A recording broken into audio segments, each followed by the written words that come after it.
Evening to all of you दोस्तों, स्वागत है आप सभी का। जनरल नॉलेज की क्लास नंबर है 48। दोस्तों हम लेकर आए हैं बहुत सारे क्वेश्चन जो कि आपके एग्जाम के पॉइंट ऑफ व्यू से इंपॉर्टेंट होते हैं, एग्जाम में आ रहे हैं, पूछे गए हैं और पूछे जा सकते हैं। दोस्तों इसका पीडीएफ हम आपको शेयर करते हैं टेलीग्राम पे, और साथ ही साथ आप हमारे ऑफिशियल वेबसाइट पे भी जाके सारा पीडीएफ ले सकते हैं, जितने भी वीडियो का पीडीएफ आपको दिया जाता है। दोस्तों अगर चैनल पे आप नए हैं तो प्लीज़ चैनल को सब्सक्राइब कीजिएगा बेल आइकन को दबा के, ताकि हर वीडियो का नोटिफिकेशन आप तक सबसे पहले जा सके। बेल आइकन दबाना बिल्कुल मत भूलिएगा दोस्तों। चलिए शुरुआत करते हैं आज के हम इस सिनारियो का।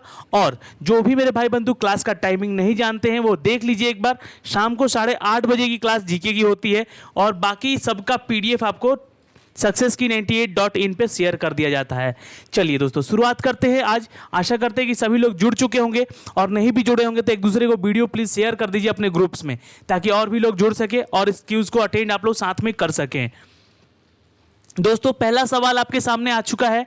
निम्नलिखित में से कौन सा बाबर की जीत का सही अनुक्रम है, यानी कि इसको सही ऑर्डर में सजाया गया है, तो वो कौन सा ऑर्डर है जो कि सही है इनकी जीत का। तो बाबर की जीत का सही अनुक्रम बताना है आपको, सीक्वेंस बताना है, करेक्ट सीक्वेंस। तो आंसर कीजिएगा दोस्तों, हर क्वेश्चन के बाद आंसर आपको 3 सेकंड के बाद मिल जाएगा।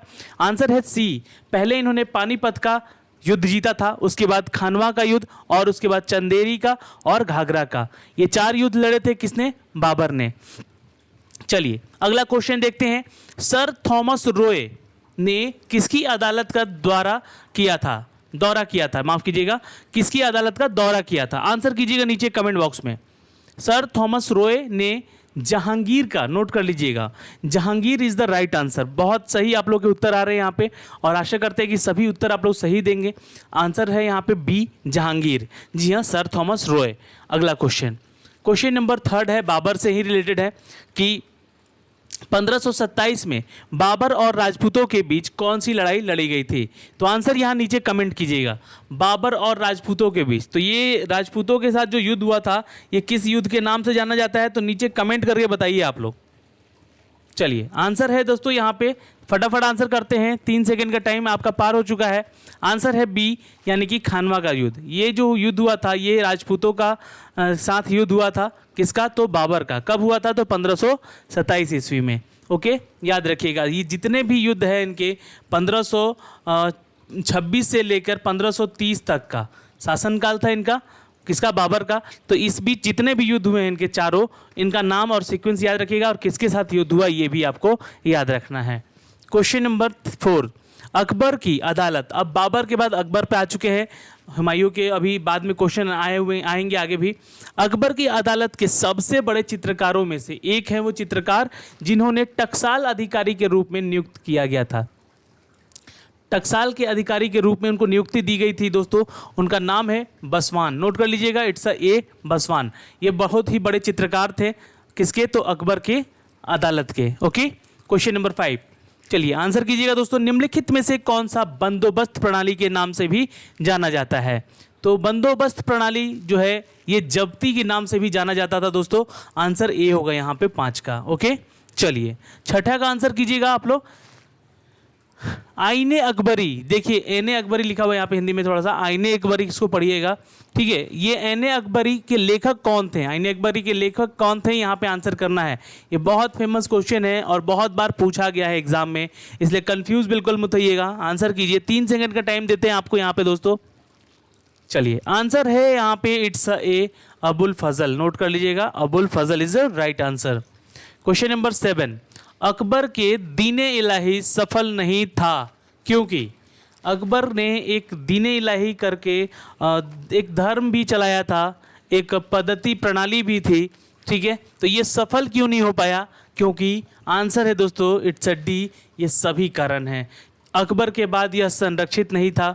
जी हाँ, मुसलमानों ने अन्य धार्मिक प्रथाओं के स्वीकार नहीं किया, क्योंकि इसमें धर्म परिवर्तन की बातें बहुत होती थी, किसी को भी आज़ादी थी किसी धर्म में जाने की।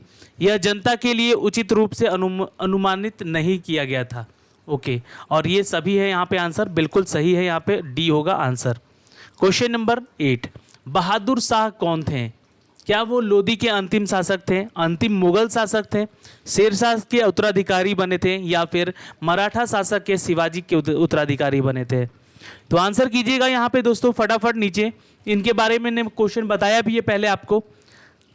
तो ये थे दोस्तों, इट्स अ बी, अंतिम मुगल शासक थे कौन? बहादुर शाह। ओके, चलिए इनका शासनकाल अगर आप बता सकते हैं तो ये आपका टास्क है, नीचे कमेंट बॉक्स में जरूर कमेंट करके बताइएगा अंतिम जो शासक थे इनका शासनकाल कितने का, कब तक का था। क्वेश्चन नंबर 9, निम्नलिखित में से कौन अनपढ़ था? इन 4 मुगल शासकों में से पढ़ा लिखा नहीं था वो शासक, उसका नाम बताना है। ये क्वेश्चन आपको सीजीएल में पूछा गया है, ये क्वेश्चन आपको एमपीपीएससी में भी पूछा गया था, और ये क्वेश्चन आपका बिहार पब्लिक सर्विस कमीशन के भी एग्जाम में पूछा गया है प्रीलिम्स में। आंसर होता है दोस्तों it's a C, Akbar. Okay, अगला क्वेश्चन देखते हैं। क्वेश्चन नंबर 10, ये है मुगल काल का पहला भारतीय हिंदी विद्वान कौन था? तो ये क्वेश्चन भी बहुत बार एग्जाम में आया हुआ है, इसलिए आंसर कीजिएगा आप लोग, आंसर नीचे कमेंट बॉक्स में। चलिए, तो आंसर है दोस्तों मलिक मोहम्मद जैसी। नोट कर लीजिएगा, आंसर ए होगा यहाँ पे। ओके, चलिए बहुत सही आप लोग उत्तर आए। 10 क्वेश्चन थे इतिहास से, यहाँ आप लोगों ने कितने सही किए जरूर बताइएगा। अब लास्ट में जरूर ये करके जाइएगा कि 40 में कितने सही उत्तर आपने किए हैं। ये टॉप 40 क्वेश्चन होते हैं जो कि एग्जाम में आ सकते हैं आपके, और वही क्वेश्चन लेकर आते हैं हम आपके लिए जो कि बहुत ही ज़्यादा महत्वपूर्ण है। ओके, चलिए अगला क्वेश्चन है हमारा यहाँ पे कि राष्ट्रीय उद्यान फूलों की घाटी किस राज्य में निहित है? चलिए आंसर कीजिएगा। ये अब ज्योग्राफी से क्वेश्चन आ चुके हैं दोस्तों आपके लिए। तो ज्योग्राफी के जितने भी क्वेश्चन होते हैं इंपॉर्टेंट है, सारे एग्जाम में पूछे जाते हैं, तो आप भी आंसर करते रहिएगा नीचे कमेंट बॉक्स में। आंसर है दोस्तों फूलों की घाटी कहा जाता है उत्तराखंड में। ये फूलों की घाटी है उत्तराखंड में भी, और इसको राष्ट्रीय उद्यान के नाम से भी जाना जाता है फूलों की घाटी को। ओके, अगला क्वेश्चन, निम्नलिखित में से कौन सा शहर भारतीय मानक समय के संदर्भ में देशांतर पर स्थित है? चलिए ये तो क्वेश्चन बहुत इंपॉर्टेंट है। आंसर है दोस्तों इट्स अ सी, काकीनाडा और पौंडीचेरी। नोट कर लीजिएगा, काकीनाडा और पौंडीचेरी। क्वेश्चन नंबर 13 का आंसर कीजिएगा। भारत का पड़ोसी देश जिसका क्षेत्रफल सबसे छोटा है, भारत का वह सबसे छोटा क्षेत्रफल की दृष्टि से वो कौन सा देश है? आंसर है ए, यहाँ पे भूटान। नोट कर लीजिएगा। क्वेश्चन नंबर 14, रिहंद घाटी परियोजना किसमें स्थित है? उत्तर प्रदेश, बिहार, उड़ीसा और मध्य प्रदेश। तो रिहंद घाटी परियोजना जो है वो उत्तर प्रदेश में स्थित है। नोट कर लीजिएगा, ये क्वेश्चन पूछा गया है एग्जामिनेशन में आपके और आ सकता है।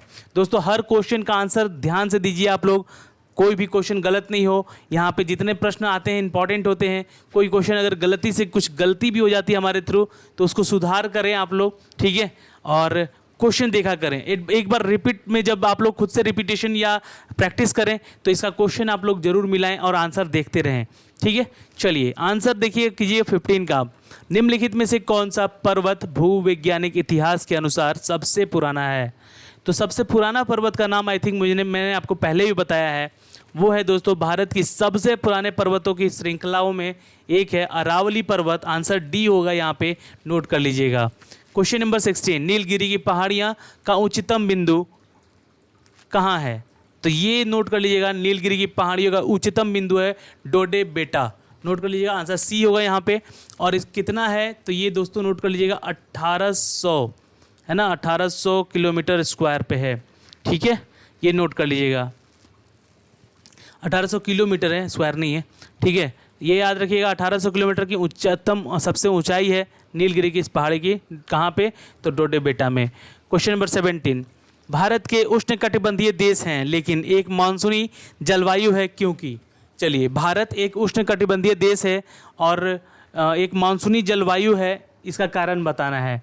तो देखिए उष्णकटिबंधीय देश कैसे बना ये भारत, क्योंकि जो हमारा हिमालय पर्वत है वो पर्वत से बहुत सारी जो उधर से हवाएं हैं, ठंडी हवाएं, उसको रोकता है और भारत में इसलिए यहाँ पे हवाएं जो शीतोष्णीय हवाएं हैं वो भारत नहीं पहुँच पाती हैं, और जो समुद्री हवाएं हैं उनसे हमारा जो देश है वो मानसून के लिए जाना जाता है, मानसूनी जलवायु के लिए जाना जाता है।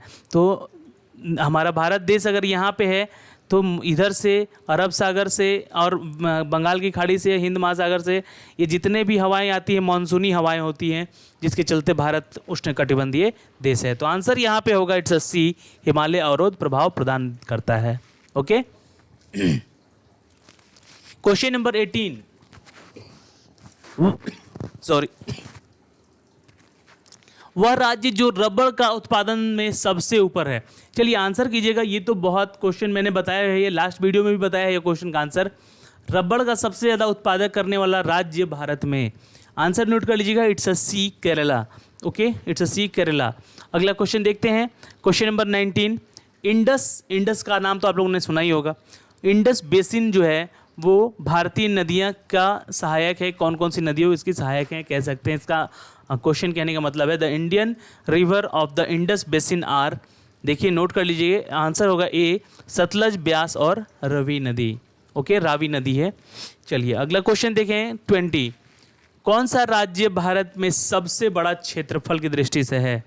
अब है ना, अब की बात की जा रही है, ये बंटवारों के बाद हो गया है, क्योंकि उत्तर प्रदेश बढ़ चुका है जो कि सबसे बड़ा राज्य हुआ करता था क्षेत्रफल की दृष्टि से, और महाराष्ट्र भी हुआ करता था, और महाराष्ट्र तो खैर अभी बटा नहीं है, पर अब आपको यहाँ बताना है कि कौन क्षेत्रफल की दृष्टि से सबसे बड़ा राज्य है अभी। तो आंसर होगा दोस्तों it's a C, Rajasthan. Note कर लीजिएगा, इट्स अ सी, राजस्थान है सबसे टॉप पे। ओके, अगला क्वेश्चन, और सेकंड पे कौन है तो याद रखिएगा मध्य प्रदेश, महाराष्ट्र और उसके बाद उत्तर प्रदेश आएगा। ओके, चलिए अगला क्वेश्चन है 21, आर्थिक योजना, आंसर कीजिएगा। आर्थिक योजना में एक विषय है, संघ सूची में, राज्य की सूची में, समवर्ती सूची में या किसी विशेष सूची में निर्दिष्ट नहीं किया गया है। अब हम पॉलिटी में आ चुके हैं दोस्तों, यहाँ पे पॉलिटी से रिलेटेड क्वेश्चन है, तो ध्यान से आंसर कीजिएगा। यहाँ पे नीचे कुछ पॉलिटी, माफ़ कीजिएगा, इकोनॉमिक्स से, ये इकोनॉमिक्स का क्वेश्चन है, तो ध्यान से आंसर कीजिएगा। पॉलिटी अभी बाद में मिलेगा। आंसर है दोस्तों इट्स अ सी, समवर्ती सूची में। भारत में पंचवर्षीय योजनाओं के अवधारणा किसके द्वारा शुरू की गई थी? तो भारत में सबसे पहले पंचवर्षीय योजना जो शुरू की गई थी, इंट्रोड्यूस किया गया था, वो भारत के पहले प्रधानमंत्री पंडित जवाहरलाल नेहरू के द्वारा किया गया था। आंसर बी होगा यहाँ पे। ओके, चलिए क्वेश्चन नंबर 23, अर्थव्यवस्था के अर्थ में मंच को हटाओ यानी कि take off stage is economy means का अर्थ क्या था? यहाँ पे आंसर होगा दोस्तों it's a steady growth of beginnings, यानी कि स्थिर वृद्धि की शुरू होती है। ओके, चलिए क्वेश्चन नंबर 24, रेपो रेट, यहाँ पे मैंने आपको लास्ट वीडियो में है ना 46 नंबर वाले वीडियो में बताया है कि रिवर्स रेपो रेट और बैंक रेट क्या होता है। तो आपको यहाँ पे आंसर करना होगा, क्योंकि इसका आंसर मैं बता चुका हूँ आपको, और अगर आप रेगुलरली देख रहे हैं तो उस वीडियो को ज़रूर देखिएगा अगर आप जानना चाहते हैं तो, ठीक है।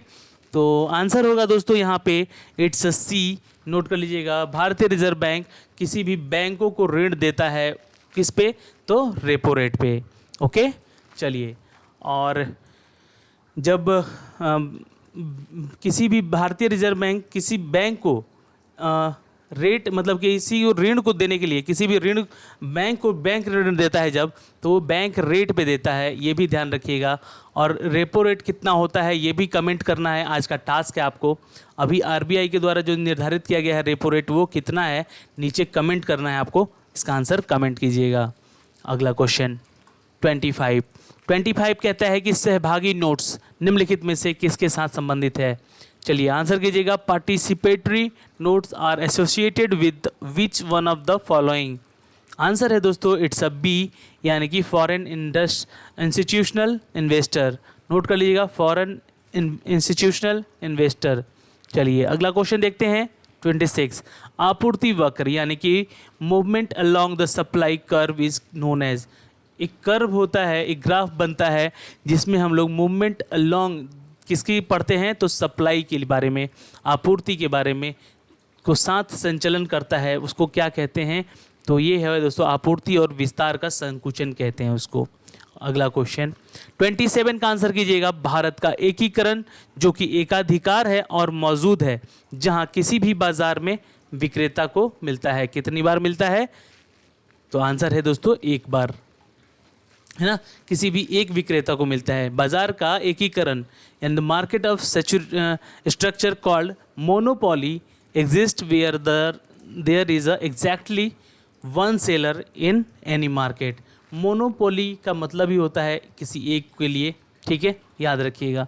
अगला क्वेश्चन है 28, टैक्स के पर्याप्तता को किस रूप में परिभाषित किया जाता है? चलिए, ये तो पता होना चाहिए, ये क्वेश्चन मैंने आपको कराया है। Buoyancy of tax is defined as, तो आंसर है दोस्तों इट्स अ सी, यानी कि increase in the tax revenue, राज्य कर में वृद्धि, राजस्व कर में वृद्धि। क्वेश्चन नंबर 29 का आंसर कीजिएगा। सूचक योजना क्या है? चलिए, सूचक योजना क्या है आपको बताना है। इंडिकेटिव प्लानिंग क्या होता है? आंसर कीजिएगा दोस्तों नीचे कमेंट बॉक्स में।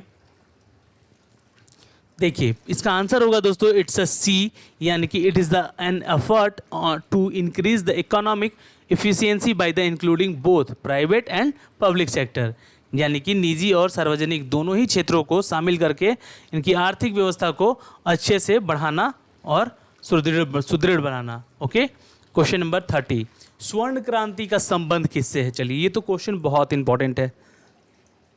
स्वर्ण क्रांति, गोल्डन रेवेन्यू जो है वो बागवानी के लिए जाना जाता था दोस्तों, ठीक है, यानी कि ये आंसर होगा बी यहाँ पे। चलिए, अगला क्वेश्चन देखते हैं, क्वेश्चन नंबर 31। फटाफट आंसर कीजिए। अब हम पॉलिटी के क्वेश्चन में आ चुके हैं। यहाँ ये 40 क्वेश्चन बहुत इंपॉर्टेंट होते हैं दोस्तों। अगर आप लोग रेगुलर वीडियो नहीं देख रहे हैं, आप पूरा वीडियो नहीं देखते हैं, तो बहुत बड़ी गलती कर रहे हैं, क्योंकि ये सारे क्वेश्चन आपके एग्जाम में लगभग पूछे गए हैं और इम्पॉर्टेंट बनता है, क्योंकि यहाँ से क्वेश्चन रिपीट होते हैं एग्जाम में, तो ये सब क्वेश्चन पूछा जाएगा। और जिनका अभी आरआरबी जेई का एग्जामिनेशन कैंसिल हुआ है, आरआरबी कोलकाता जोन से, उनका आपको बता दिया है मैंने एक वीडियो के जरिए एजुकेशन के एट6 पे, कि वो वीडियो देख लीजिएगा आप लोग। आपको वहाँ पे सिटी इंटीमेशन और आपका डाउनलोड कब करना है एडमिट कार्ड, वो बताया है मैंने उस वीडियो में, तो ध्यान से। और ये सारे आरआरबी जेई के जितने भी एग्जाम हैं उन सब क्वेश्चन में पूछे गए हैं ये सब सवाल, इसलिए ये क्वेश्चन आपके लिए लेकर आ रहा हूँ मैं। तो केंद्रीय सूचना आयोग CIC की स्थापना केंद्र सरकार द्वारा की जाती है दोस्तों, इट्स अ बी, यानी कि राइट टू इंफॉर्मेशन एक्ट 2005 के जरिए, एक्ट 2005 के जरिए। ओके, भारत में मुख्य सूचना आयुक्त और सूचना आयुक्तों की नियुक्ति कौन करता है? आंसर कीजिएगा फटाफट नीचे कमेंट बॉक्स में। जितने भी लोग देख रहे हैं और जो भी मेरे भाई बंधु चैनल पर नए आ रहे हैं, वो प्लीज़ चैनल को सब्सक्राइब जरूर कर लेंगे बेल आइकन दबा के। और वीडियो आपको ये पसंद आते हैं, क्वेश्चन सारे अच्छे लगते हैं, तो एक लाइक देकर जरूर जाइएगा। बहुत मेहनत होता है आपको इस वीडियो को देने में।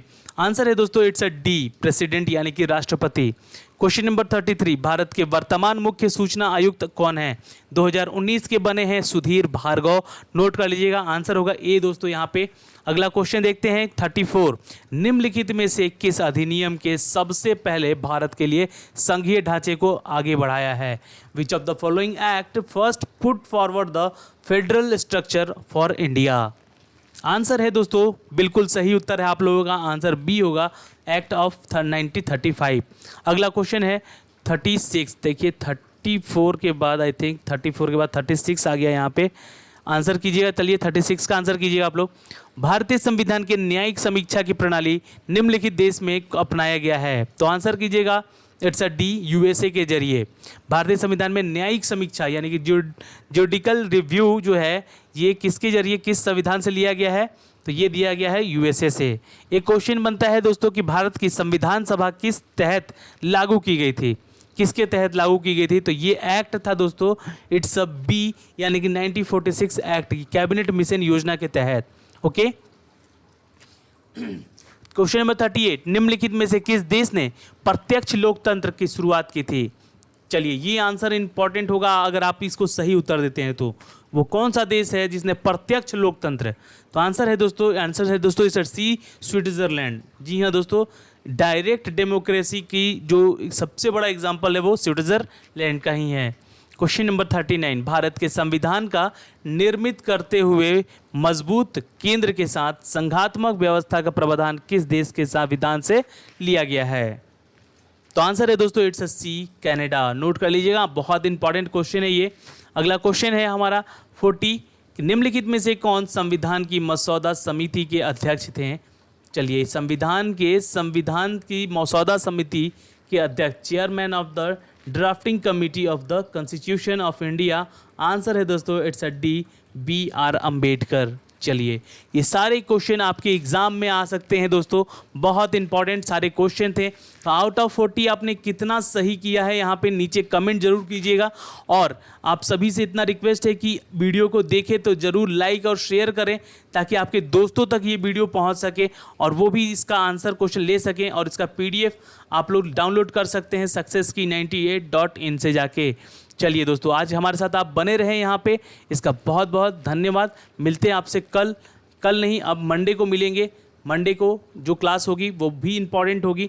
जब तक आपका NTPC का एग्ज़ाम होगा तब तक ये सारे क्वेश्चन आंसर आपको दिए जाएंगे। और कोर्स की बात कर ले तो लगभग GK का सारा कोर्स समाप्त हो चुका, हर चैप्टर करा चुके हैं लोग आपको, पॉलिटी, ज्योग्राफी, हिस्ट्री और इकोनॉमिक्स से।